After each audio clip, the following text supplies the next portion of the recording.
এমন বেটা গেল ইমাম হাসান হোসেন আর মহসিন।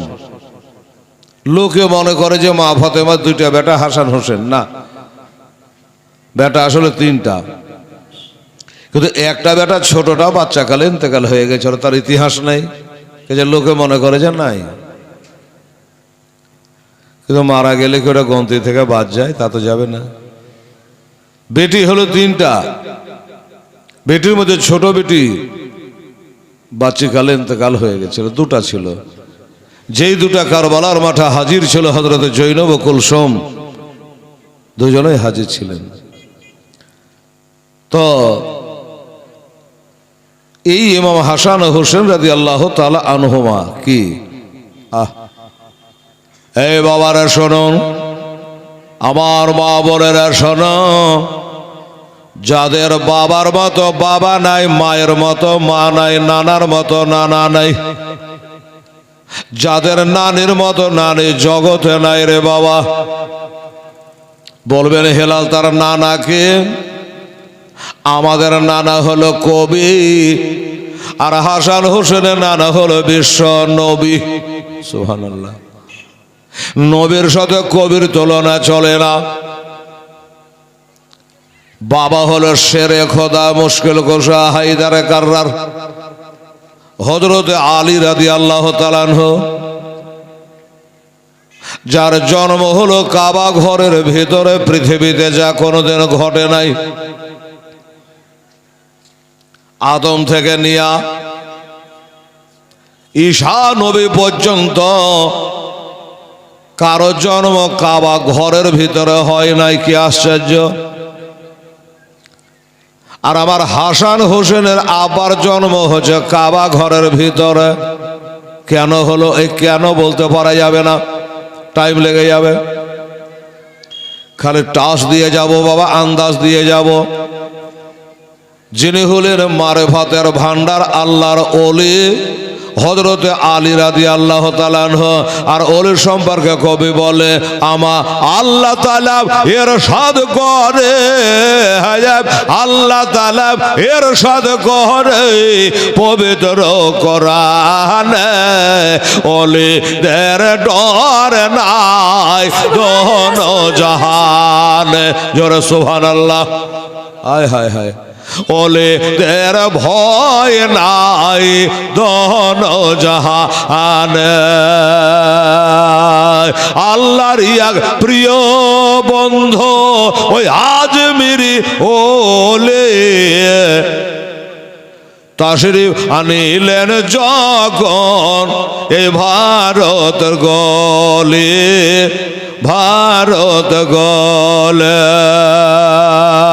অজানা ভারতের লোক জানে না উল্টা বজ্র সোজা, আরে সোজা পথ দেখাইল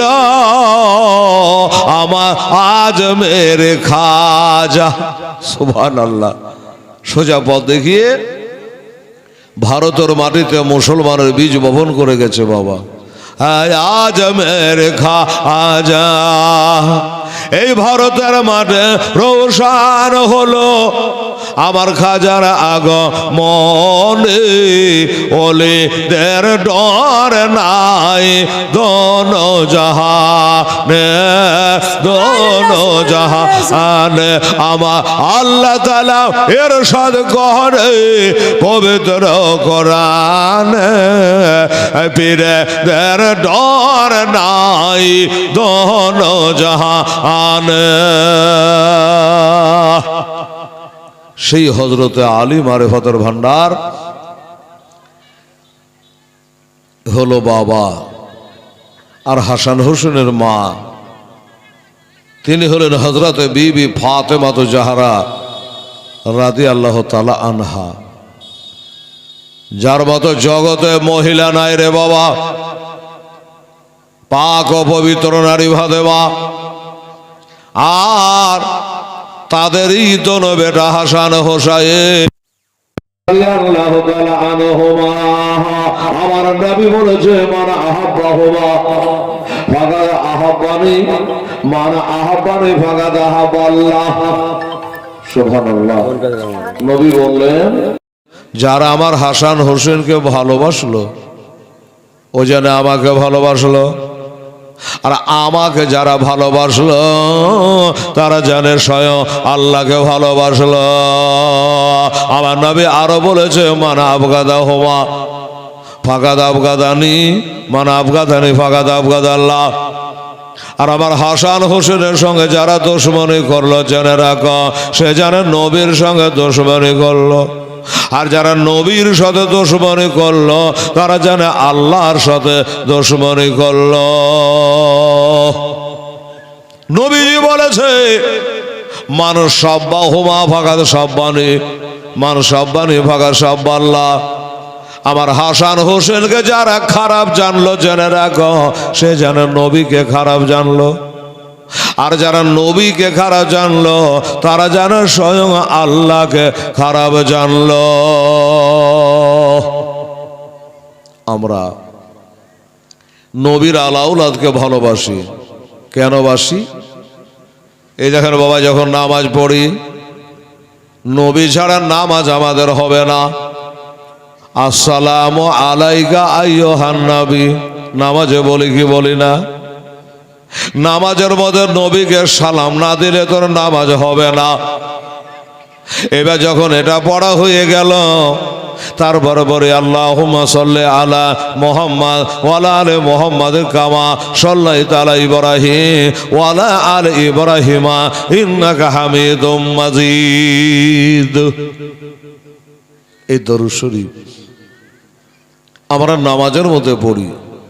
আমার ভাইয়েরা বাবারা, নামাজ হবে না যদি হাসান হোসেনকে আমরা না টানি, আমার নবীকে সালাম না করে নামাজ হবে না রে বাবা। এই জন্য তারাকে ভালোবাসা লাগবে বাবা। আমার মা বোনেরা, হাসান হোসেন কে ছিল বাবা? আজকে তাদের জীবনী বলে গোড়ার কথা দুইটা বলি বাবা, যাদের মতো সারা বিশ্ব জগতে আর খুঁজে পাবেন না। সুবহানাল্লাহ। এই হাসান হোসেন একবার বাল্যকালে মার কাছে ছুটে এসেছিল, মা মা। যাদের মা মারা গেছে তারা মা বলে ডাকতে পাবেন রে বাবা। আমার নবীর মা বাচ্চা কালে নবীকে রেখে বিদায় হয়েছিল। আমার নবীর সামনে যখন কেহ মা বলে ডাকতো, আমার নবীজির চোখ দিয়ে ঝরঝর করে পানি ঝরে যেত। কাকে মা বলবো গো আল্লাহ?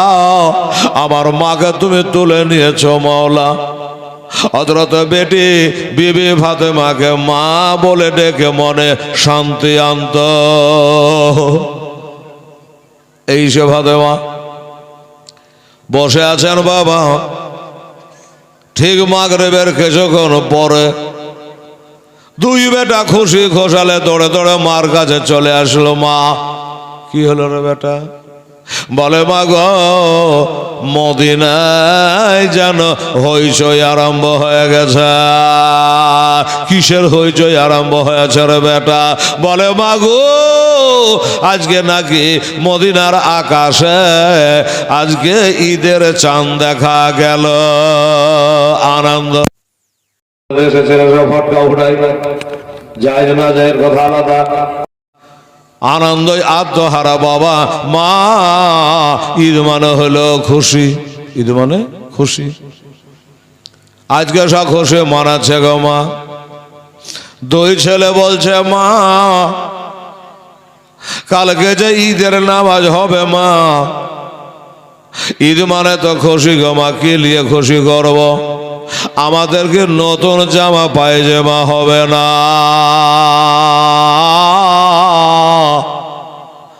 মা দুই ফোঁটা চোখের পানি ফেলিয়ে বেটা দুটাকে বোখারে নিয়ে ডুগরে ডুগরে কাঁদছে। ওরে আমার কলেজার পাড়া নয়নের তারা রে, ওরে আমার মা বলা মুখ রে, কেন বাবা তোদের নতুন পোশাক হবে না? ঈদ মানে খুশি, পোশাক না হলে যে ভালো লাগে না। বলে, মা তাহলে কি আমরা নতুন পোশাক পরে কাল ঈদের মাঠে যাব? বললে, হ্যাঁ। তা হ্যাঁ গো মা, এখনো কাপড়া কেনা হলো না। নতুন কাপড় কিনা হলো না, দর্জির বাড়ি গেল না, আনবে কখন, কাটবে কখন, সেলাই করবে কখন? মা বলে, বেটা হাসান হোসেন রে,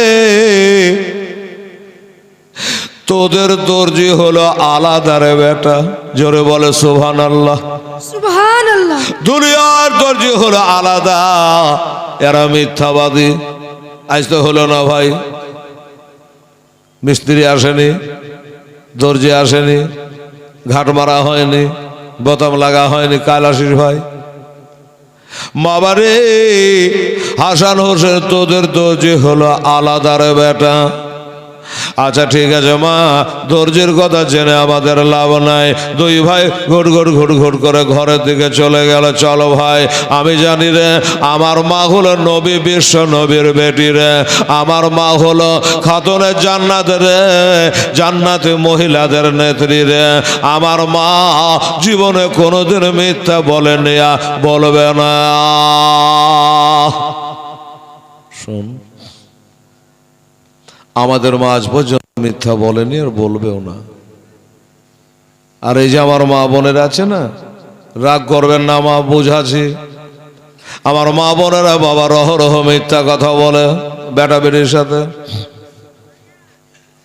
রাত্রে বেলায় যদি ছেলে জ্বালায়, ঘুম পাড়ে, তোমারা কি বলে?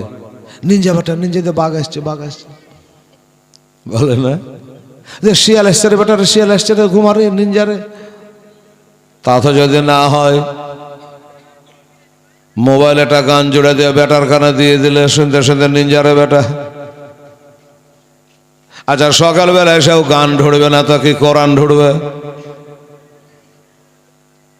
আমার মা ফতেমা যখন বেটার আগে ঘুমাইতো গো, তো আল্লাহর কালাম কোরআন শোনায় ঘুম পাড়াইতো।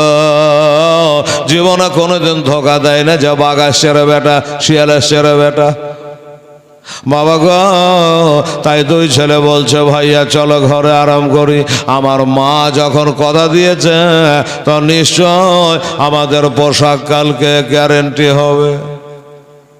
কিন্তু ভাই কি ব্যাপার, এখনো বাজার গেল না, কাপড় আসলো না। এত চিন্তা করে তোর মাথা গরম করে লাভ নাই। মা বলেছে তো বলেছে, বেটারা গেল নিজের ঘরে, আর মা ফতেমা চলে গেল নিজের হুজরায় গিয়ে যায় নামাজ পড়ি, সেজদায় পড়ে আল্লাহর কাছে কাঁদে গো। যায় নামাজ ভেজাইয়া দিল আল্লাহ রব্বুল আলামিন, মাওলা খাল্লাকে কায় না। আল্লাহ গো, আমার কাছে দেরহাম নাই, দেনার নাই, আমার কাছে টাকা পয়সা নাই গো আল্লাহ। আমার ছেলেদের আমি কোনো পোশাক কিনে দেব, আমার কোনো ক্ষমতা নাই গো আল্লাহ। তবে মাওলা, আমি ফাতেমা তোমার হাবিবের বেটে গো আল্লাহ, কোনদিন কিছু তোমার কাছে চাই নাই। আল্লাহ আমার দোয়া কবুল করো, ফাতেমা লাজ রক্ষা করো, আমার বেটাদের ব্যবস্থা করে দিও মাওলা। আমি তোমার উপর ভরসা করে আমার বেটারাকে কথা দিয়েছে। আমার বেটারাকে কথা দিয়েছে। রাত গেল কাঁদতে কাঁদতে, সকাল হলো। দরজায় কে হাজির? দরজায় বাবা আওয়াজ দিচ্ছে, কে আছো ভাই, কারে চাই? ও নবী নন্দিনী বিশ্বজননী ফাতেমা এলাও। আরে ভাই তুই কি? উনি উত্তর দিল, আমি হলাম হাসান হোসেনের দর্জি। সুবহানাল্লাহ। আমি হাসান হোসেনের দর্জি আছি গো। এক কথাতে জানে মা ফতেমা বুঝে নিতে পারে, হাসান হোসেন দর্জি। দর্জির কাছে কি পাওয়া যায়? কাপড়া পাওয়া যায়। বাবা এবার ব্যাগটা দিয়ে চলে গেল। ফাতেমা ডাকা হাসান হোসেন রে, আয় বেটায় আয়, আমি তোদের মা তোরাকে কথা দিয়েছিলাম বেটা, কথা মোতাবেক কাম হয়ে গেছে, চলে আয়।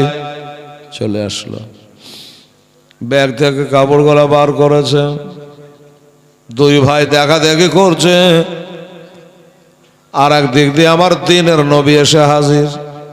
দয়ার নবী যে আমার হাসান হোসেনের ধোয়া লাহা হইল কিনা, আতর সুরমা লাগা হইল কিনা। হ্যাঁ, আজ আমার নাতিরাকে না নিয়ে কিন্তু আমি যাব না। কোথায়? ঈদগাহাতে। সুবহানাল্লাহ। দেখছে তো বাবা ওই অবস্থা, কাপড় গলা লাড়ালাড়ি করছে, দেখা দেখি করছে, কিন্তু কেউ পরে না।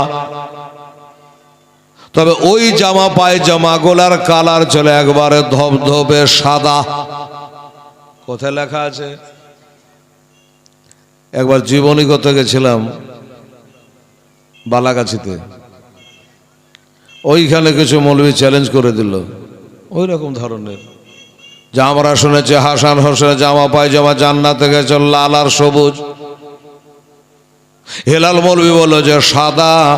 পরের দিন কেতাব খুলে দেখালাম, তারা বললে হতে পারে। জামিউল মুজজাত বলে একটা কেতাব আছে, সেই কেতাবে লেখা আছে বাবা একটা মিডিয়ার যুগ, কথা বলতে হবে মাইপে, যেটা বলবে সেটাই উঠে যাবে। ওই কেতাবের মধ্যে লেখেছে একবার সাদা ধবধবে জামা পায়জামা। আমার হাসান হোসেন পরে নাই, নবী বলে ভাই পড়েলে ঈদ বলে কথা, কারণ ঈদের নামাজ ছুটে গেলে কাজা নাই, গেল তো গেলে এক বছরের মতো গেল। জুমার নামাজ যদি ছুটে যায় তো জোহর পড়তে হবে, আর কাজা আদায় হবে না। জানাজা ছুটে গেলে তাহলে একলাই পড়া যাবে না, তাহলে যেগুলো যাবে না তার তাগিদও বেশি আছে, তাড়াতাড়ি করার সময়ে হাজির হও। এই আমার হাসান হোসেন রে, জামাত অপেক্ষা করছে ঈদগাহার মাঠে রে, তাড়াতাড়ি করে তোরা বাবা ভাই কাপড় গলা পরেলে। বলে না না গো, কাপড় গলা ভালো, তুমিও ভালো, আমার মাও ভালো, কাপড়ের সাইজও ভালো, কিন্তু কালার চয়েস হইল না। কালার চয়েস হলো না মানে তোরা কে কোন কালার নিবি এটা তোর মাকে আগে বলিস নি কেন? আচ্ছা বল তো দেখে একবার মুখে ফোটে, আমি তো নানা চলে এসছি। মা ফাতেমা তো জাহারা রয়েছে, বলল ঠিক আছে বাবা। বলে আমার হোসাইন বলেছিল না না আমি লাল কালারের নিব, আর হাসান বলেছিল আমি সবুজ কালারের নেব। এখন মা ফাতেমা চিন্তা করছে আল্লাহ লাল হবে কি করে, সবুজ হবে কি করে, ঈদের নামাজে যাবেই বা কখন? আমার নবী বলে মা, ও মা, ও কলেজা টুকরা ফাতেমা, চিন্তা করিস না মা, আমি তোমার বাবা যখন চলে এসেছি আর তোমাকে করে চিন্তা করতে হবে না। মা রে তোর বাড়িতে একটু পানি আছে মা? পানি আবার থাকবে না, একটু লিয়াই। একটু পানি এনে দিল। আমার নবী একটু হাতে পানি নিয়ে বাবা জামা পায়জামা গালা ছিটাইয়া দিল। একই টাইমে একই পানি যেমন ছিটিয়ে দিয়েছে, একটা লাল হয়ে গেল, একটা সবুজ হয়ে গেল। সুবহানাল্লাহ, সুবহানাল্লাহ। একটা লাল হলো, একটা সবুজ। নবী চোখ দিয়ে পানি পড়ছে, কারণ এ লাল হলো সবুজ হলো এটা তো খুশির খবর, কিন্তু আমার নবী জানছে লাল কেন হলো আর সবুজ ভাই কেন হলো।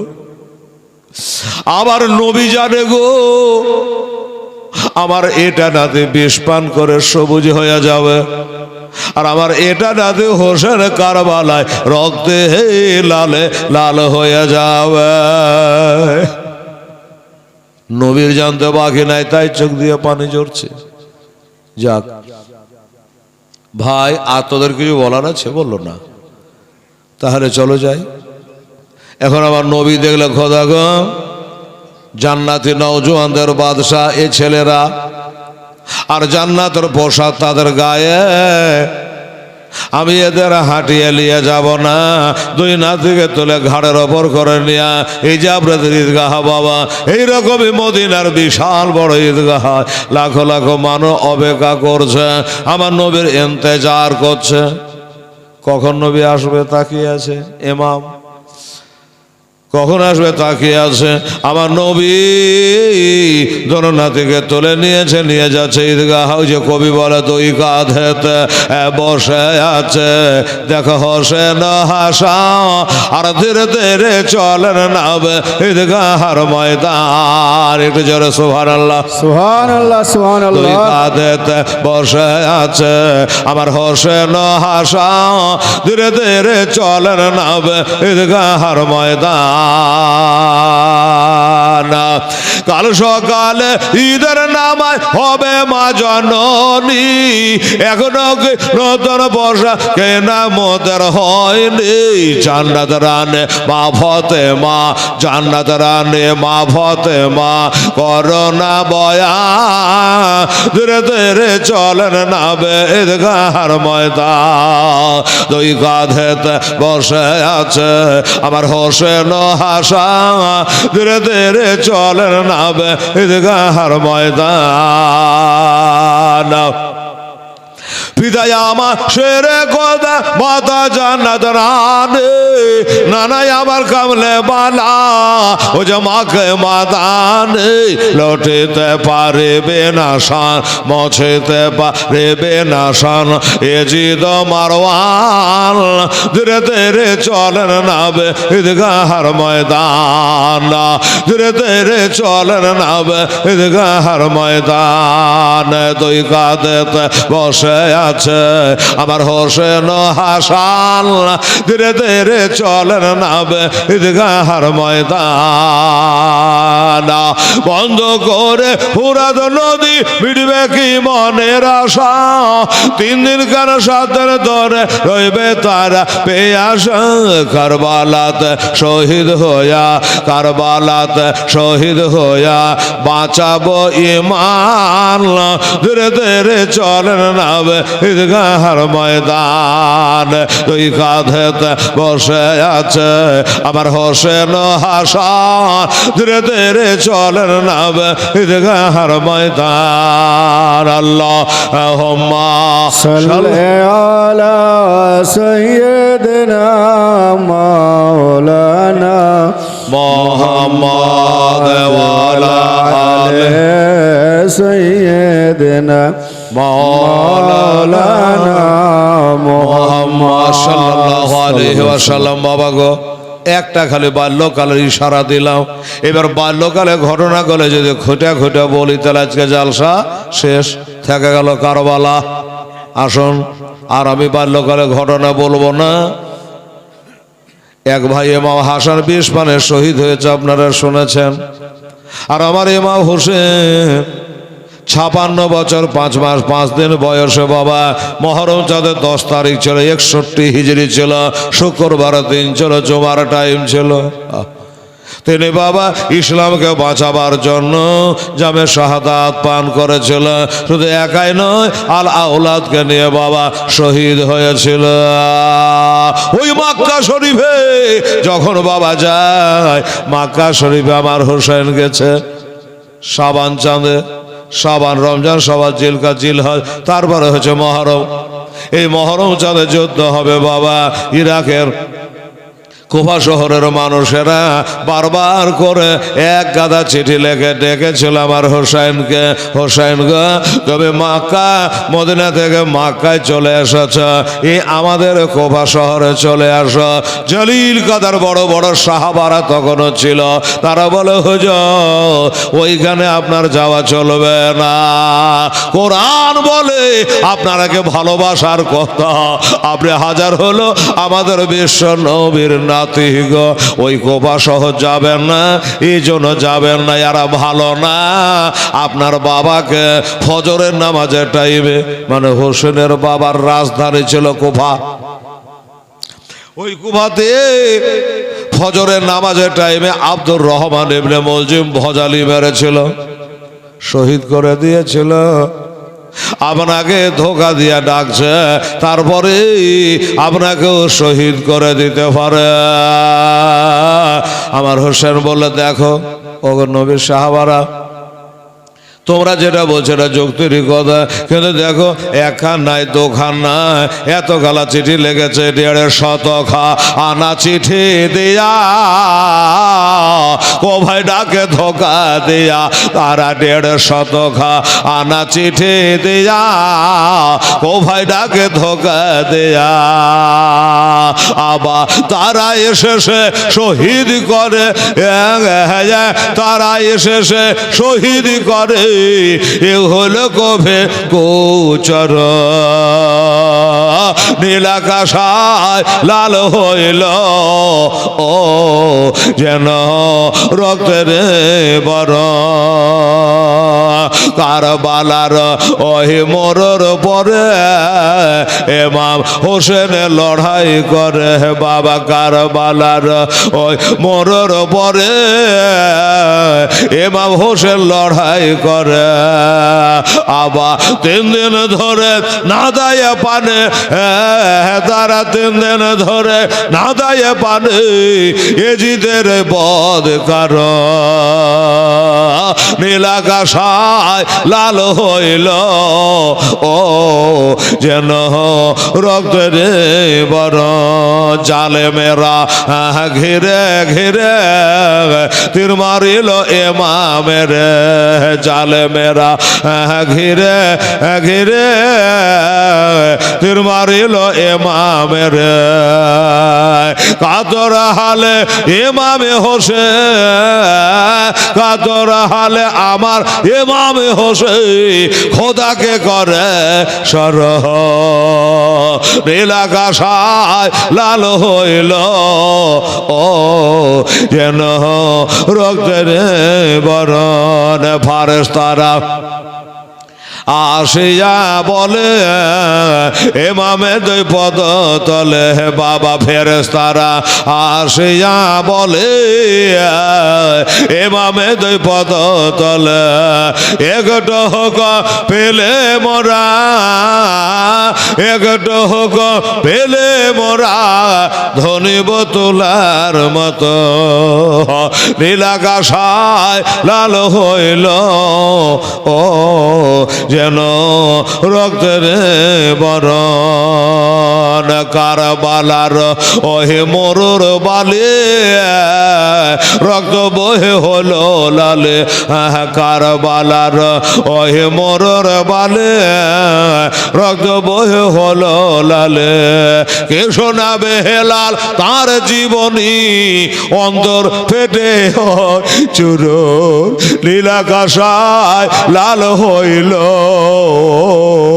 যেন রক্তের বড়, আল্লাহুম্মা সাল্লি আলা সাইয়্যিদিনা মাওলানা মুহাম্মদ ওয়া আলা আলি সাইয়্যিদিনা মাওলানা মুহাম্মদ সাল্লাল্লাহু আলাইহি ওয়াসাল্লাম। এ বাবা শুনেন, এখনো কিছু মুসলমান নামধারী মুসলমান এরা বলছে ইয়েজিদ খুব ভালো লোক ছিল, এরা ইয়েজিদের দলের লোক, বলছে ইয়েজিদ খুবই ভালো লোক ছিল। আহা হা, ইয়েজিদ ভালো ছিল কি খারাপ ছিল আপনাকে শোনাবো, তবে মনে রাখেন, জেনে রাখেন এরা কি করে ভালো হতে পারে গো। আজকে আপনারা মসজিদ তৈরি করছেন, লোক আসছে না, ভালো কথা, দোতলা বানাচ্ছেন, বাবা তাহলে মসজিদ বাঁজায় হোসাইনের গোলামেরা মসজিদ বানায়, আর এজিদের দলেরা মসজিদ ভাঙে। আমরা হোসাইনি দলের লোক, আমরা মসজিদ গড়ায় মসজিদ ভাঙি নে বাবা। আরে 12,000 সৈন্য পাঠায়া আল্লাহর ঘর কাবাকে ধ্বংস করে চলে ইয়েজিদ। ইতিহাস তো জানো না, আর জানলে পারে তাকে তুমি ভালো বলতে না। যাই হোক বাবা, এরা ভালো হতে পারে কি করে। আমার হোসাই যখন যাওয়ার জন্য তৈরি হয়েছিল বাবা, তো বারবার করে বাধা।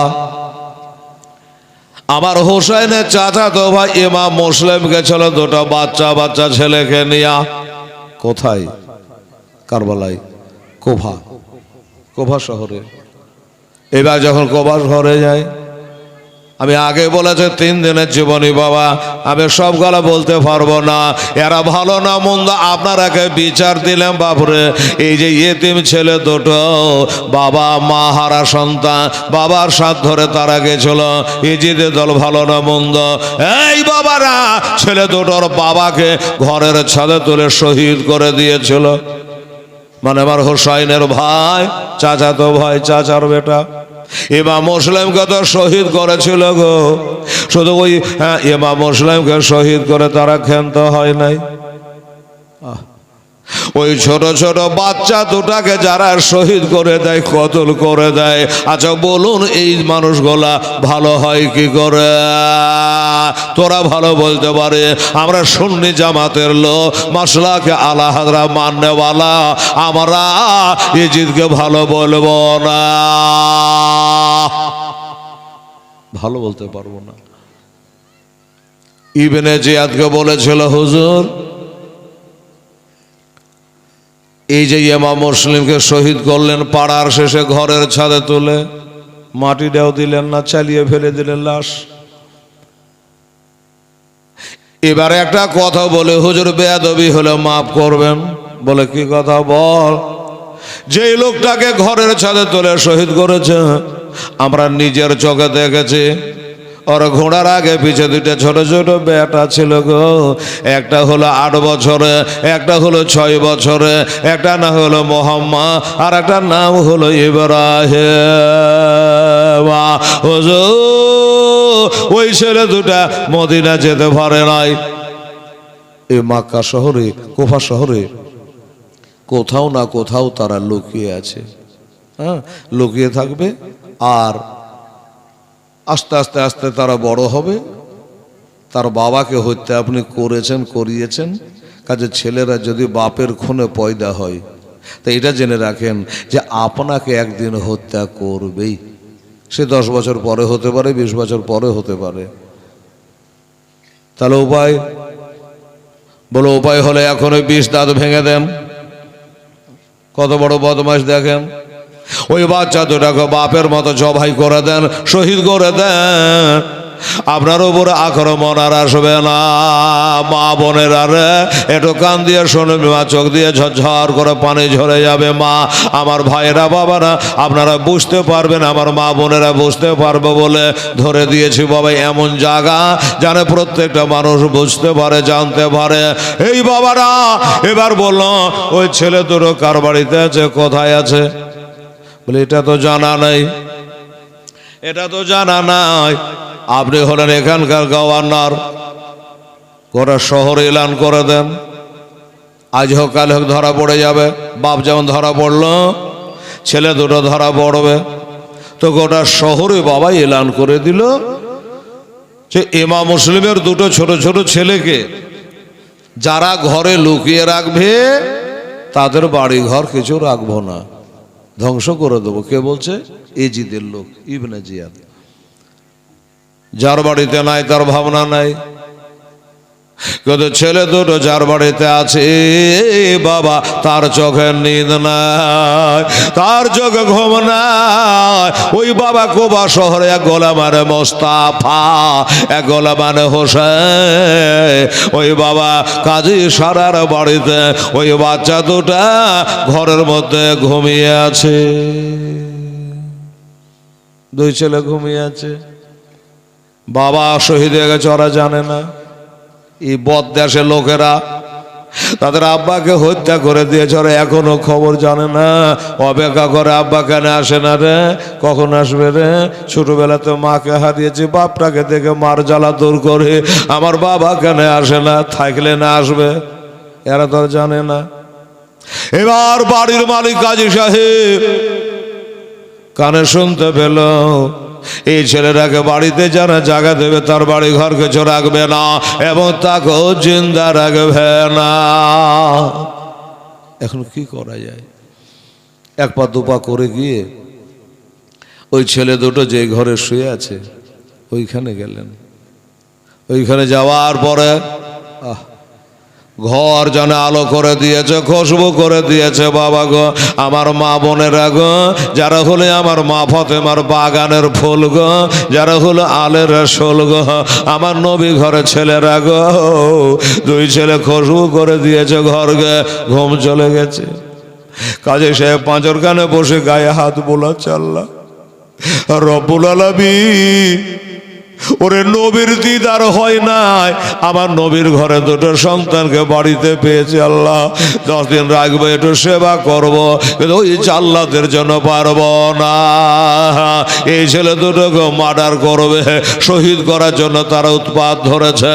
এবার কি করে দুই ছেলের গায়ে বাবা হাত রাখলো, আর যেমন হাত রাখা অমনি ছেলে দুটো যেন ঘুম ভেঙে গেল। ঘুম ভেঙে গেছে, উঠে বসলো, বড় আশা করি যে মনে হয় আব্বা এসেছে। এবার আব্বার কোলে চড়বো, আব্বার চেহারাটা দেখব। ভালো করে তাকিয়ে দেখছি যে না, বাবা নয়, যে বাড়িটা থাকছিলাম ওই বাড়ির মালিক। চোখ দিয়ে ঝরঝর করে পানি ঝরছে, অনেক রাত, গভীর রাত। ছেলে দুটো জিজ্ঞাসা করে, চাচা আজ কদিন থেকে আপনার বাড়িতে আমরা আছি, আব্বা রেখে গেছে। চাচা গো, আমার আব্বা কবে আসবে গো? আব্বার জন্য আর কত তাকাবো গো, আব্বার জন্য আর কত কাঁদবো গো, আমার আব্বা কবে আসবে একবার বলেন চাচা। কাজে সারাইয়া থাকতে না পেরে পেটে কাঁদতে লাগলো, ছেলে দুটোকে টান মেরে বুকে নিল আর বলে, বাবা রে, তোর বাবা আর কোনোদিন আসবে না, তোদের বাবা আর কোনোদিন আসবে না। চাচা কেন গো, আমার বাবা কোথায় চলে গেছে, কেন আসবে না? ছেলে দুটোকে নিয়ে বলে, বাবা এই গাদ্দার দেশের মানুষেরা গতকাল পাড়ার শেষে নিয়ে গিয়ে ঘরে দোতলা ছাদের ওপরে তুলি তোর বাবাকে শহীদ করে দিয়েছে। যেমন বলা, বড় ছেলেটা জানে আব্বাকে বলে অজ্ঞান হয়ে গেল। ছোট ছেলেরা বলে, চাচা একই নিদারুণ খবর দিলেন চাচা গো, ভাইটাও কি আমার দম ছেড়ে দিল, মারা গেল, একটু পানি ছিটা মারাতে জ্ঞানটা ফিরে গেল। বড় ছেলেটা চোখের পানিগুলো মুছে বলছেন, চাচা আমার বাবা শহীদ হয়ে গেছে, দুনিয়াতে নাই। বলে, হ্যাঁ আচ্ছা চাচা, আল্লাহ আপনার ভালো করবে গো, আমাদের হয়ে একটা কাজ করে দেন না গো চাচা। বলে, কি কাজ করতে হবে বাবা বলো, আমি জিন্দেগি ভর তোমাদের গোলামি করতে পারলে খুব ভালো হতো বাবা, তোমরা নবী ঘরের সন্তান, একবার বলো কি করা লাগবে।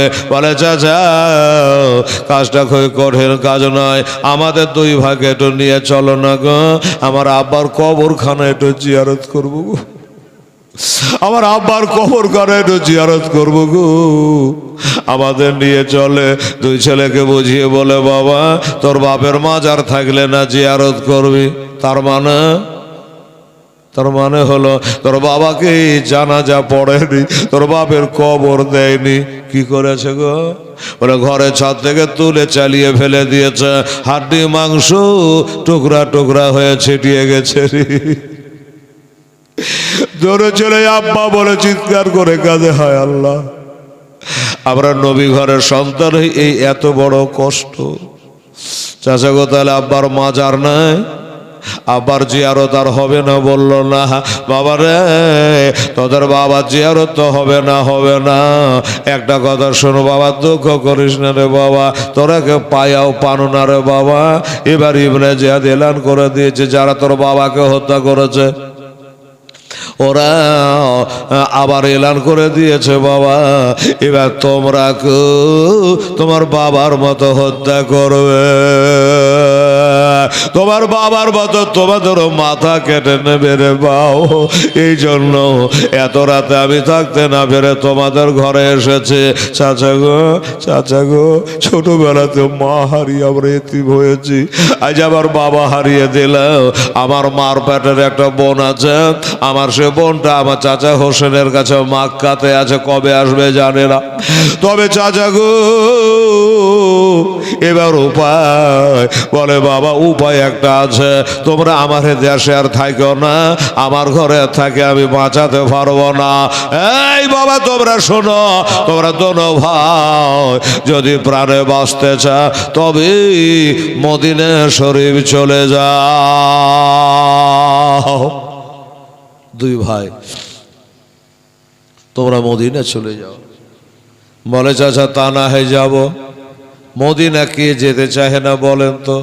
সবারই নসিবে কি আর জুটবে গো? মদিনা কখনো এই পাড়া ওই পাড়া রাস্তায় অনেক দূরের রাস্তা, আমরা কিভাবে মদিনা যাব গো চাচা? তখন ওই বুড়াটা বলল, বাড়ির মালিকটা, বাবা রে ওই যে আমাদের বাবুলিরা কাইন থেকে একটা দল নাকি কাল মদিনা যাবে শুনতে পেলাম, ওই দলটার সাথ ধরে তোরা মদিনায় চলে যা, তবে তোরা প্রাণে বেঁচে যাবি রে বাবা। চাচা বাবুলি রাখাইন যে কোনটা আমরা তো তাও চিনি না, ছোট ছোট ছেলে আমরা তাও চিনি না। বলে ব্যবস্থা করে দিচ্ছি। ওই বাড়ির মালিক কাজী সারের একটা বেটা ছিল, নাম তার আসাদ। আসাদকে ডাকলো, আসাদ রে একটা কাজ কর বেটা। ঘুম ভেঙে গেল, চলে আসলো। আব্বা এত রাতে কি কাজ করব? বললে একটা আমার নবীর সুন্নাত পালন করবে বেটা। এত রাতে কিসের সুন্নাত পালন করবো আব্বা? বলে বেটা আমার নবীজি বলেছে বাড়ি থেকে যখন মেহমান বিদায় হয়, মেহমান যখন বাড়ি থেকে বিদায় হয় ওই সময়তে সাথে সাথে একটু পথ আগিয়ে দেওয়া, এটা আমার নবীর সুন্নাত রে। এই জন্য বেটা এই ছেলে দুটাকে একটু পথ আগিয়ে দেয়। ওই বাবুলি রাখাইন থেকে একটা দল মদিনা যাবে, ওই দলে মিলিয়ে দিয়ে চলে আয়, মিলে চলে তারা মদিনায় চলে যাবে বেটা। আমার নবীর ভালোবাসা পাবি রে। আল্লাহ রসুল রাজি হয়ে যায় বাবা। বেটাও ছিল বেটার মতো, রাজি হয়ে গেল।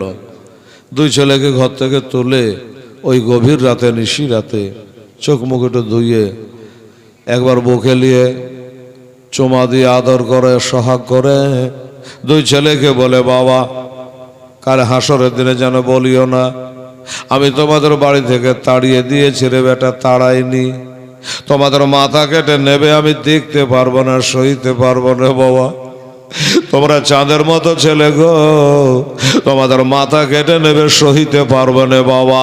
এই জন্য তোমাদের বিদায় করে দিলাম।